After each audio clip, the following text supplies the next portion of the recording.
Lauren Smith Fields was a beautiful 23-year-old black woman, a college student and aspiring social media influencer who loved international travel, posting pics along the way. In mid-December, she met an older white man named Matthew LaFountain on the dating app Bumble and invited him over to her apartment in Bridgeport, Connecticut.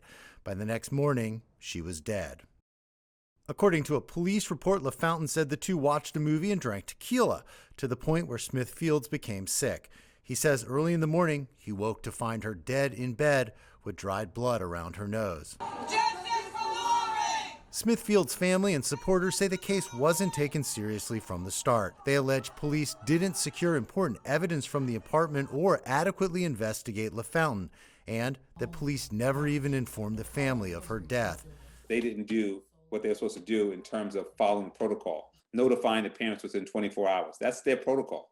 They didn't have a CSI team come out and quarantine the area, make sure no one comes in, take pictures, collect things of value. Matthew LaFountain is not accused of any wrongdoing.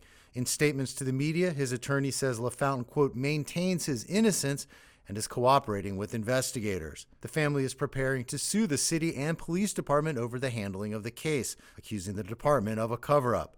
They say the reason is clear. It's because she was black. They had no interest in this person, and that's why we felt it was racially insensitive, because we've seen historically, if that was a white woman dead and a black guy who just called up and said, hey, she's dead in the room, she's 23 years old, the black guy wouldn't have gotten out of there. He would have been questioned. 6 weeks later, the medical examiner determined the cause of death to be an accidental overdose of fentanyl and other drugs combined with alcohol. The family says this doesn't add up. We know for a fact that she wasn't on drugs. She didn't use drugs at all. It's totally wrong for that person, the medical examiners, to conclude this was an accident without any proof that it was an accident.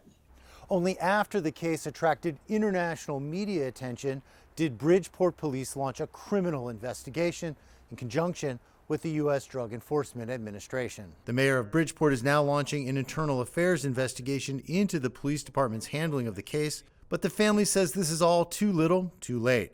They want an admission that Lauren Smith Fields' case has been mishandled for one simple reason. The race of the victim, that's your special circumstance here in America.